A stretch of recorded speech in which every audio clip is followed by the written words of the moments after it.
AdMob alternative সেকশনে আপনাদের সবাইকে আরও একবার স্বাগত জানাচ্ছি। আপনাদের সাথে আছি আমি জুবাইর হাসান। ব্যানার অ্যাড নিয়ে আমরা বিস্তারিত কিছু আলোচনা করলাম। অলরাইট, আমরা যেখানে সূচিপত্র দেখে ম্যাটার গাইডলাইন দেখে আগাচ্ছিলাম, সেখান থেকে আমরা ব্যানার অ্যাডের পরবর্তীতে চলে যাবো ইন্টারস্টিশিয়াল অ্যাড। সো স্বাভাবিকভাবেই আপনারা দেখেন ইন্টারস্টিশিয়াল অ্যাডের ক্ষেত্রেও সেম কথা, অডিয়েন্স নেটওয়ার্ক ডট ইনিশিয়ালাইজ তো আমাদের করাই আছে। কোথায় করা আছে বলেন তো? এই যে অ্যাপ্লিকেশনের মধ্যে ইনিশিয়ালাইজ করা আছে, একই সাথে আমাদের টেস্ট ডিভাইস এটাও অ্যাড করা আছে। তো এক দফা আমাদের কাজ আগায় থাকলো। এবার আসেন আমাদের ইন্টারস্টিশিয়াল অ্যাড তৈরি করার পালা। সো ইন্টারস্টিশিয়াল অ্যাডের ক্ষেত্রে ভেরি সিম্পল, জাস্ট কয়েক লাইনের কোড। আমরা প্রাইভেট ইন্টারস্টিশিয়াল অ্যাডের একটা ইন্টারস্টিশিয়াল অ্যাড নামে ভ্যারিয়েবল প্রথমে ডিক্লেয়ার করব। সো এটা প্রাইভেট ধরলেও হয়, আবার নর্মালি আপনি ধরতে পারেন। আমরা এখানে ইন্টারস্টিশিয়াল অ্যাডের একটা ভ্যারিয়েবল ডিক্লেয়ার করলাম। আপনি চাইলে এখানে প্রাইভেট রাখতেও পারেন, আপনি চাইলে প্রাইভেট কেটে দিতে পারেন। প্রাইভেট রাখার অর্থ হচ্ছে যে এই ইন্টারস্টিশিয়াল অ্যাডটা এটা শুধুমাত্র এই জাভা ক্লাসের মধ্যেই ব্যবহার করা যাবে, অন্য জাভা ক্লাস থেকে এটাকে অ্যাক্সেস করা যাবে না।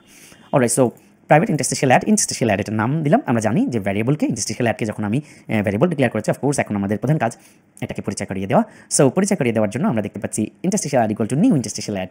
Very simple command. Alright, so সিমভাবে আমরা যদি ইন্টারস্টিশিয়াল অ্যাডকে পরিচয় করিয়ে দেওয়া বা যাই করতে চাই, তার আগে চলেন আমরা এখানে হজবরলা তৈরি না করে আমরা এখানেও তাই করি যে লোড ইন্টারস্টিশিয়াল অ্যাড বা লোড ফুল স্ক্রিন অ্যাড, এভাবে নাম দিই, লোড ফুল স্ক্রিন অ্যাড। এভাবে একটা মেথড তৈরি করি। মেথড করে করলে দেখবেন যে আপনার কোডটা দেখতে অনেক সুন্দর হয় এবং আপনি নিজে অনেক কিছু সুন্দর করে খুঁজে পাবেন। এখানে তো অবশ্যই মেথড তৈরি করার একটা দরকারও আছে ফুল স্ক্রিন অ্যাডের জন্য। আপনি অন্য নাম দেন আপনার মতো করে। সো আমি একটা মেথড দিলাম, এটার নাম দিলাম লোড ফুল স্ক্রিন অ্যাড বা load interstitial ad for example. Alright, so আমরা তাহলে একটা মেথড তৈরি করব, private void load full screen ad, then first bracket শুরু, ফার্স্ট ব্র্যাকেট শেষ, সেকেন্ড ব্র্যাকেট শুরু, সেকেন্ড ব্র্যাকেট শেষ, অ্যাজ ইউজুয়াল যেভাবে একটা মেথড তৈরি করে। Alright, so load full screen অ্যাডের মধ্যে আমরা একটা ফুল স্ক্রিন অ্যাড কীভাবে লোড করে সেটা দেখব। এখানে ফুল স্ক্রিন অ্যাড লোড করার জন্য interstitial ad equal to new interstitial ad, very simple command. So এই লাইনের মাধ্যমে ইন্টারস্টিশিয়াল অ্যাডকে প্রথমে পরিচয় করা দিলাম, মানে হচ্ছে ইনিট করলাম। নিউ কথাটার মানে হলো নতুন মেমোরি অ্যালোকেট করো এবং একটা ইনিশিয়ালাইজেশন করো ইন্টারস্টিশিয়াল অ্যাড, এবং যেই রেজাল্টটা পাবা সেটা আসলে এই ইন্টারস্টিশিয়াল অ্যাডের যে ভ্যারিয়েবলটা আমরা এখানে তৈরি করেছিলাম তার মধ্যে রেখে দাও। Alright, placement ID, your placement ID, বুঝতেই পারছেন ইওর প্লেসমেন্ট আইডি কী হবে? Ad unit ID. এটা কোথা থেকে পাবেন? যখন আপনি মেটা অডিয়েন্স নেটওয়ার্কের জন্য অ্যাকাউন্ট খুলবেন, আপনার অ্যাপসকে যখন সেখানে একটা অ্যাপস তৈরি করবেন, তখন আপনি একটা ইন্টারস্টিশিয়াল অ্যাডের প্লেসমেন্ট আইডি তৈরি করতে পারবেন। সেই প্লেসমেন্ট আইডিটা যখন আপনি এখানে বসাবেন, তখন আপনার ইনকাম শুরু হবে এবং সেটা ওই অ্যাকাউন্টে যাবে। নিশ্চয়ই জানেন অ্যাডমব যেমনটা কাজ করে এটাও ঠিক তেমনই। অলরাইট, সো ইনিশিয়ালাইজ করে নিলাম, ইন্টারস্টিশিয়াল অ্যাড ইনিশিয়ালাইজেশন হয়ে গেল। পরবর্তী লাইনে আমরা চলে যাই। ইন্টারস্টিশিয়াল অ্যাডের জন্য একটা লিসনার তৈরি করবো, যে ইন্টারস্টিশিয়াল অ্যাড লিসনার, এটা তৈরি করবো। লিসনার কেন জরুরি? ওই যে বললাম বিভিন্ন ধরনের কন্ট্রোলের জন্য জরুরি। আর ফুল স্ক্রিন বা ইন্টারস্টিশিয়াল অ্যাডের জন্য তো লিসনার বেশি জরুরি। কারণ কি? কারণ আপনার লিসনার ছাড়া যদি ইন্টারস্টিশিয়াল বা ফুল স্ক্রিন অ্যাড লোড করেন, তাহলে যেটা হবে, একটা অ্যাড লোড হওয়ার পরে আর অ্যাড লোড হবে না, কারণ ওই অ্যাডটা ক্লোজ করে দেওয়ার পরে যে অ্যাডটা অলরেডি লোড হয়েছিল সেটা আপনি দেখাই ফেলছেন। তাহলে আপনার পরবর্তীতে যখন অ্যাডটা লোড হয়ে গেল এবং ইউজার ওই অ্যাডটা দেখে ফেললো, তখন আপনার কাজ হবে অ্যাডটা যখন লোড হয়ে গেছে এবং দেখে ফেলছে, তখন আসলে নতুন অ্যাড লোড কল করা। সো আপনি তখন এই ইন্টারস্টিশিয়াল অ্যাড যখনই পরিচয় হয়ে গেল আমার, interstitial ad equal to new interstitial ad, এর পরের লাইনে আপনি এই লিসনারকে কল করে নিয়ে যান, এই লিসনারকে। অলরাইট, সো আমরা পুরো লিসনারটা কোথা থেকে কোন পর্যন্ত আমরা দেখতে পাচ্ছি, এখান থেকে এই পর্যন্ত, এই যে সেমিক্লোন। আমার মনে হয় আপনারা এতটুকু পর্যায়ে এসে কোথায় কোনটা শেষ এতটুকু বুঝতেই পেরেছেন এবং পুরো বেসিক আইডিয়াটা। কারণ এই লিসনার তার আমার বানানোর লিসনার না, এটা ফেসবুকের বানানোর লিসনার। ওরাই লাইব্রেরি বানাইছে, ওরাই নিয়ম বলে দিছে, আমার তো কিছু করার নাই কপি পেস্ট করা ছাড়া, তাই না? এটা আমি নিজে লিখবো না, এটা ফেসবুক আমাকে বলে দেবে কি লিখতে হবে। অলরাইট, সো আমি একটা লিসনার তৈরি করলাম, ভেরি সিম্পল, একটা ইন্টারস্টিশিয়াল অ্যাড লিসনার। কোথায় লাল দাগ আছে সেখানে যেয়ে চলেন আমরা কিছু অল্টার এন্টার করে নিব। অলরাইট, সো আমি যখন ইম্পোর্ট করতে গেলাম তখন অনেকক্ষণ ধরে ইম্পোর্ট হচ্ছিল না, সম্ভবত সিঙ্ক হচ্ছিল। অলরাইট, সো অল্টার এন্টার চেপে আমরা যা লাল দাগ দেখতে পাই তাই আমরা হচ্ছে ইম্পোর্ট করে নিলাম। ট্যাগটা আমরা ইম্পোর্ট করতে পারবো না, ট্যাগটা আমাদের তৈরি করতে হতো। ট্যাগ আমাদের দরকার হবে না, আমরা যেহেতু টেক্সট ভিউ আছে একটা, সো টেক্সট ভিউ দিয়ে আমরা কাজ চালাই নিতে পারবো। সো আমরা ট্যাগটা দরকার নেই।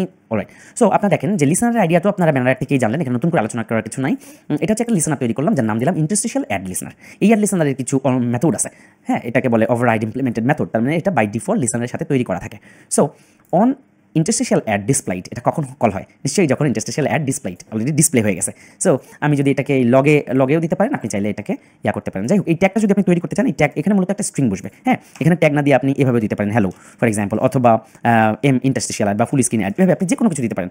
মানে মূল কথা দাঁড়ায়, এই ট্যাগটার মানে হলো আপনি যাতে লক কেটে সুন্দর করে এই লেখাটা দেখতে পাবেন। আপনি যখন লকেট দেখবেন তখন এই ট্যাগ ধরে আপনি খুঁজে পাবেন যে এই ব্যাপারটা আসলে কি।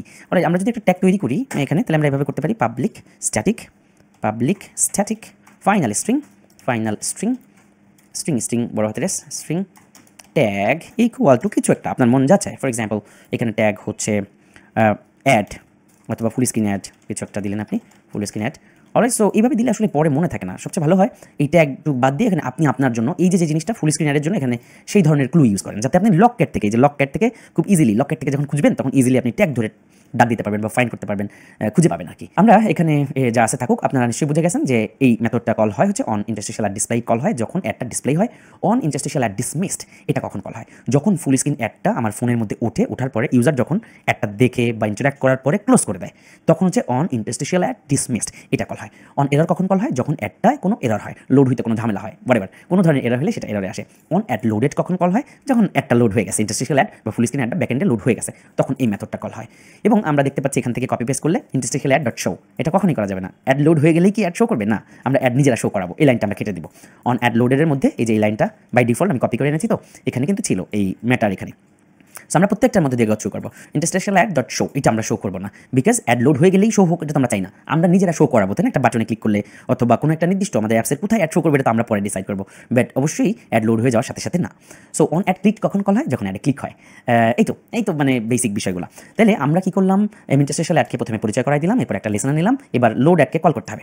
সো লোড অ্যাডকে কল করতে হলে আমার যেটা করতে হবে, এই যে পরবর্তী line interstitial ad dot load ad, সেমভাবে ব্যানার অ্যাডকে যেভাবে কল করে একদম এক্স্যাক্টলি সেম। আমরা যখনই এই ইন্টারস্টিশিয়াল অ্যাড এর লিসনারটা যেখানে শেষ হয়েছে, এই যে সেমিকোলন, এই সেমিকোলনের পরে এসে interstitial ad dot load ad, interstitial ad dot build ad config with listener, এই যে ইন্টারস্টিশিয়াল অ্যাড লিসনার এই পেটের মধ্যে খাওয়াই দিয়ে বিল্ড করে দিছি। Simple, very simple. এখন আসেন অ্যাডটাকে দেখানোর পালা। অ্যাডটাকে দেখানোর জন্য ভেরি সিম্পল। আমরা নিশ্চয়ই অ্যাডটা যখন লোড হয়ে থাকবে তখন আমি যে কোনো একটা জায়গায় দেখাবো। ধরেন আমি যদি এই বাটনের পরে অ্যাডটাকে এখানে দেখাইতে চাই, একদম উপরে একটা বাটন রাখতে চাই, ফর এক্সাম্পল একটা button match parent and wrap content text equal to show ad, এভাবে যদি আমি করতে চাই, এবং অলরাইট, সো শো অ্যাড নামে একটা বাটন চলে আসলো এবং এটার আইডি আমি দিলাম হচ্ছে শো অ্যাড বাটন, অলরাইট, এটার আইডি দিলাম আমরা শো অ্যাড বাটন। এবং টেক্সট ভিউটা ওর সাথে যেহেতু রিলেটিভ লেআউট ম্যাচ আপ হয়ে গেছে, এখানে আমরা বলতে পারি না লেআউট বিলো, এখানে আমরা বলতে পারি না শো অ্যাড বাটনের নিচে তুমি যাই বসো, এই যে হ্যালো লেখা যেটা, অলরাইট। তাহলে শো অ্যাড বাটন, আমাদের উদ্দেশ্য হচ্ছে শো অ্যাড বাটনে ক্লিক করলে আমরা অ্যাড দেখাবো। সো নিশ্চয়ই শো অ্যাড বাটনে ক্লিক করলে কিছু একটা যদি করতে হয় তাহলে আমাদের বাটন আগে একটা ধরতে হবে। So button show ad button, দেখছেন বাটন আমি যদি ডাইরেক্ট লিখি, পুরোটা লিখি, তাহলে এই যে আবার ইম্পোর্ট করতে হয়। সো সবসময় এন্টার চেপে নেবেন। বাটন আমরা যে নাম এখানে দিয়েছি আইডিতে, আমরা সেই নামেই ভ্যারিয়েবল ধরবো, show ad button equal to show ad button, find V by ID equal to find V by ID @id show ad button. Just copy paste করলাম কন্ট্রোল সি এবং কন্ট্রোল ভি দিয়ে। শো অ্যাড বাটন তো হয়ে গেল। Now load full screen, load banner ad তো call করাই আছে, load full screen অ্যাডও কল করা আছে, ও কল হয়ে থাকুক। এবার আসেন show ad button dot set on click listener new view dot on click listener. Show ad বাটনে যখন ক্লিক করবে, এই বাটনটা যখন ক্লিক করবে তখন আমি চাচ্ছি ওই ফুল স্ক্রিন অ্যাডটা দেখাইতে। এবার ফুল স্ক্রিনটা দেখাইতে হলে আমি কী করতে পারি বলেন তো? এই যে very simple, interstitial ad dot show, very simple. কিন্তু এই কমান্ডেরও একটা রিস্ক থেকে যায়। কি রিস্ক থেকে যায়? সেটা হচ্ছে যদি ইন্টারস্টিশিয়াল অ্যাড নাল হয় তাহলে অ্যাপটা ক্র্যাশ করবে। সো এই ঘটনা যাতে না হয় তাই আমরা যেটা করতে পারি, if interstitial ad not equal to null, এই কমান্ডের মাধ্যমে আসলে কি হয়, একটা সেফটি তৈরি হয় যে যদি ইন্টারস্টিশিয়াল অ্যাড নাল না হয় তাহলে ইন্টারস্টিশিয়াল অ্যাড ডট শো এই কমান্ডটা কল করো। So interstitial ad dot show যদি ইন্টারস্টিশিয়াল অ্যাডের মধ্যে নাল থাকে এবং এই কমান্ডটা আসলে অ্যাপটাকে ক্র্যাশ করাই দিতে পারে, তাই আমরা এটা ইউজ করলাম। অলরাইট, এবার আমরা একটু রান করি। অ্যাড লোডেড আসলে দেখাচ্ছে এটা ব্যানার অ্যাডের জন্য, কারণ দেখেন আমরা ফুল স্ক্রিন অ্যাডের জন্য আসলে ট্যাগ ইউজ করেছি, এই যে ট্যাগ ইউজ করেছি আমরা, টেক্সট আসলে ইউজ করিনি, যেটা আসলে আমরা দেখতে পাচ্ছি এটা ব্যানার অ্যাডের জন্য। যাই হোক, আমরা যদি লক কেটে চলে যাই, এবার লকেটে যে এই ট্যাগে আমরা কি দিয়েছিলাম মনে আছে? এই ট্যাগে আমরা দিয়েছিলাম ফুল স্ক্রিন অ্যাড। সো আমরা যদি এখানে এসে কন্ট্রোল এফ চাপি, কন্ট্রোল এফ, তাহলে আমরা একটা সার্চ দেওয়ার উইন্ডো দেখবো। কন্ট্রোল এখানে ক্লিকটা মানে কার্সরটা রাখবেন, এরপর কন্ট্রোল এফ দিয়ে এখানে যদি আমরা এই ফুল স্ক্রিন অ্যাড লিখি তাহলে আমরা দেখতে পারবো ফুল স্ক্রিন অ্যাড আসলে কী ঘটনা ঘটাইছে।